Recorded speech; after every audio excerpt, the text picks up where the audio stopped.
So I want to take you back to 2008. And this is a New York Times article about Union Square Ventures, which is noteworthy for many reasons, but here are the relevant reasons that they're noteworthy. One is that if there is a venture firm out there, particularly in this country, that is known for being thesis driven, this is the one. And also, if you had been able to invest with Union Square Ventures in their first fund, which I believe was 2004, 2005, perhaps some of the venture wonks can correct me if I'm wrong, but it was around that time frame, you would have been an investor in one of the best performing venture funds of all time. And so my claim to all of you is that that's because they were thesis driven. And so, you know, a lot of time has passed over then. So I thought it'd be interesting to look at how the investment theses of the firm have evolved over the years and the sorts of companies that the firm have invested in being guided by that thesis. So their very first thesis was about finding and investing in companies that were building large networks of engaged users, differentiated through user experience and defensible through network effects. And this comes straight from their website. This is not language that I created. Quite the opposite. This is highly calibrated language that through its own process, and you can read about this online, that the partners in the firm have used to come up and formulate these investment theses. And in the 2007 to 2010 timeframe, the first iteration of that thesis led to investments in Twitter, Etsy, Zynga, and many, many more companies. Around 2009, as Web 2.0, yes, Web 2.0 started to mature, the market started to change and the firm started to change their thesis accordingly. And so the thesis during that relevant time was as follows: as the market matures, we look for less obvious network effects, infrastructure for the new economy, and enablers of open, decentralized data.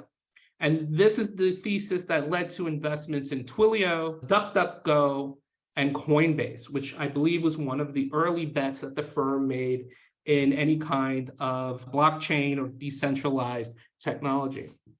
Come to 2018 to the present, the thesis had to evolve again.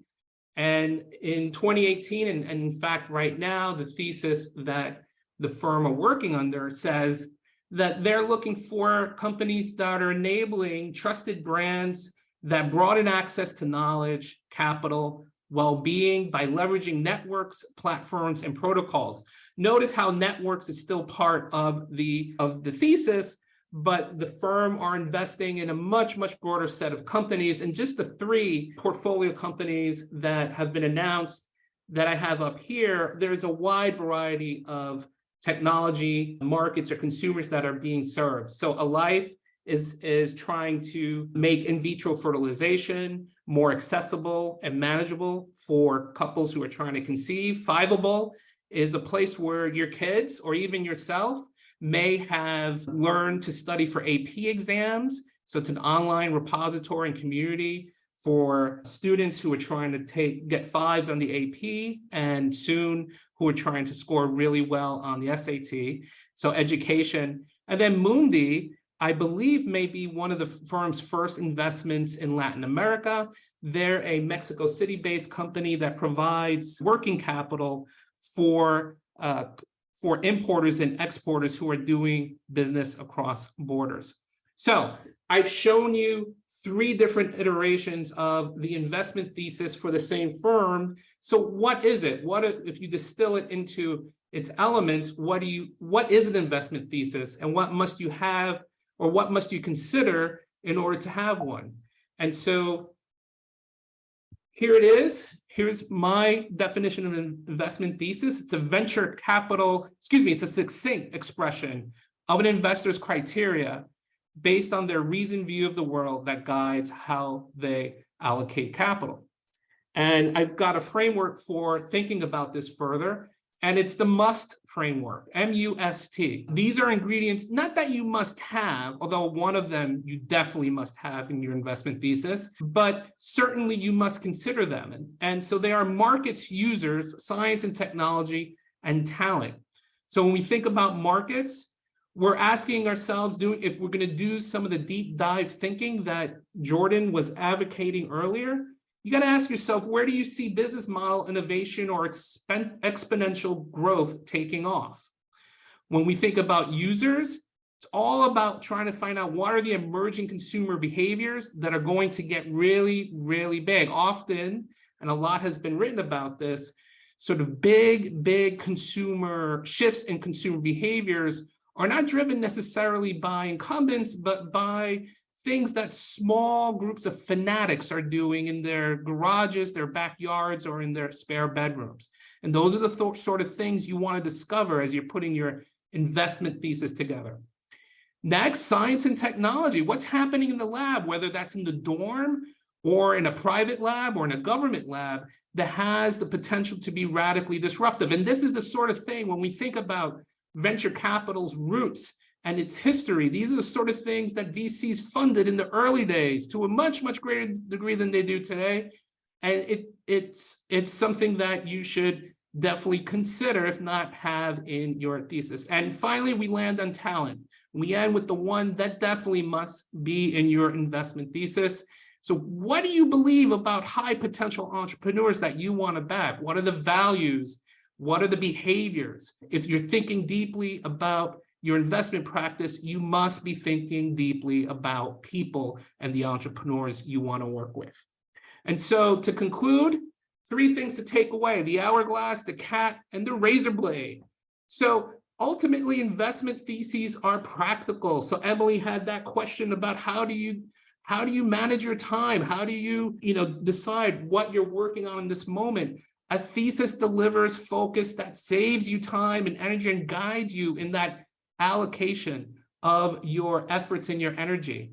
But you can be very successful in venture without having one, because there's more than one way to skin a cat. So I didn't want to leave you with the idea that that only thesis-driven investors can be successful. There are plenty of investors who are more thematically oriented, investing across broad categories of markets, consumers, technologies, and they are quite successful. But here's my pitch to you, is that if you take the time and energy to do a deep dive, to construct an investment thesis, you're going to have the edge, the alpha, right? The alpha that Lorene mentioned, which is the sustainable competitive advantage that you need to win deals and make money and be successful in the venture business.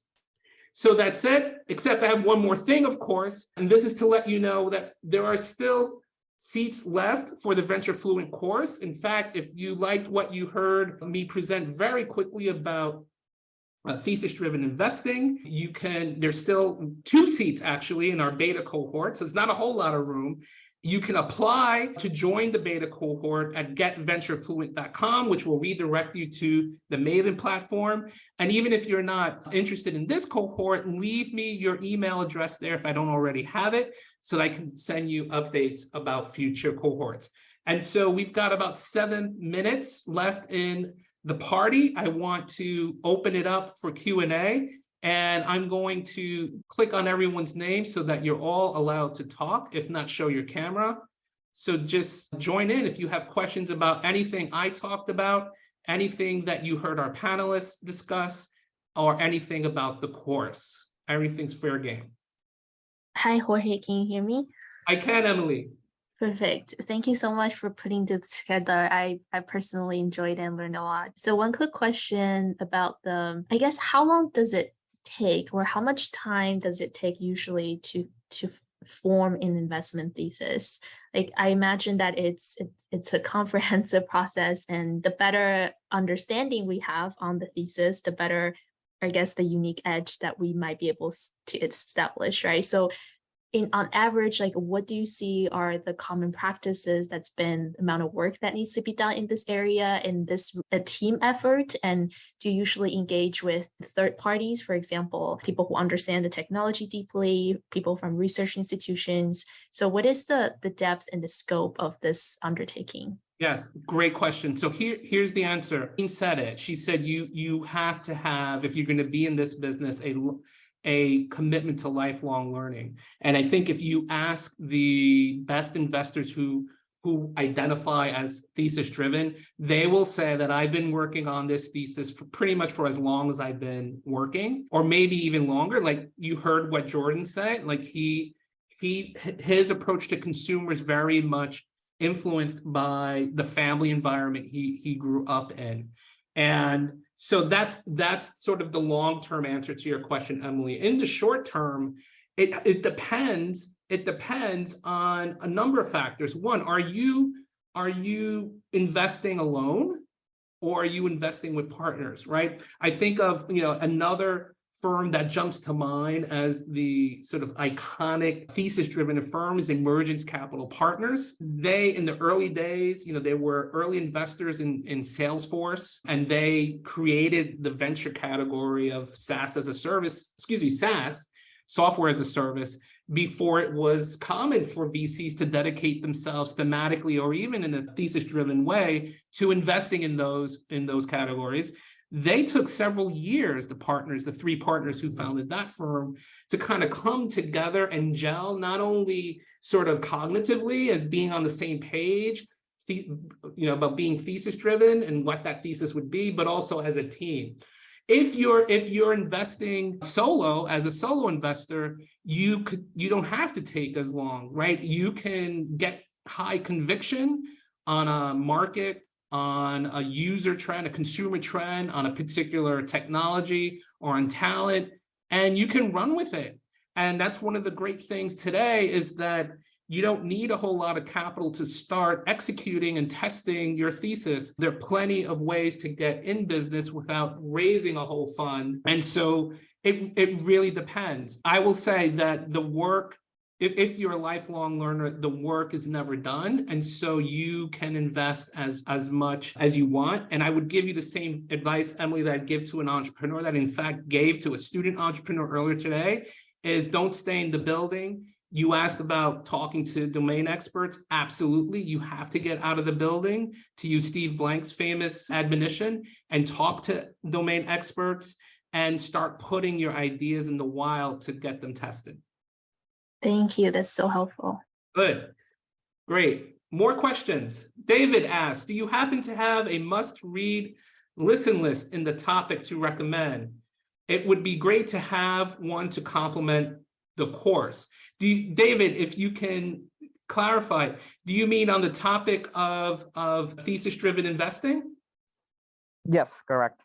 So that you are, I can say this because you are enrolled in the course, and you will be getting that in the course. Part of my role as the instructor is to save you from having to boil the ocean of all the stuff that is out there. And so you will get that. But for the folks on the line who are not enrolled, I'll tell a story about how I've taught this material at university level. I used to assign, when we covered thesis-driven investing, I used to assign Peter Thiel's book 0 to 1, and that for any, I would assign it because, first and foremost, because if you look at a certain generation of investor whose practice was formed in the last, say, 10 years, they've probably been heavily influenced by that particular book. And it's an open question whether the material in the book and its author have aged well. We're not going to discuss that in this webinar, but over the last year or so, I've started to assign a different book, which is called What Tech Calls Thinking. And it was written by a Stanford cultural historian and Germanic studies scholar. And you may say, well, what the hell does he have to say about venture capital, much less thesis-driven investing? And well, it turns out that he's been sort of an outsider in Silicon Valley who has trained his critic's eye on a lot of the tropes that founders and investors have around in their head, and that knowingly or not influence how they think about their work, and in particular, the types of startups that they want to invest in. And so I assign it to my students here, but I think anyone can benefit from reading this book who want to sort of interrogate their own beliefs about what makes a successful startup, about who makes a successful founder, and sort of start from first principles and build it up again. And so What Tech calls Thinking by Adrian Daub at Stanford is another highly recommended book. And of course, as part of the Venture Fluent course, you're going to get a little bit more, actually a whole lot more required reading as well as suggested reading. So thanks for that question, David. We are at time, and thank you all for coming out. If you enjoyed this experience, please tell your friends, share with them the information you learned, and stay in touch. Thank you, everyone. I'll see you all soon.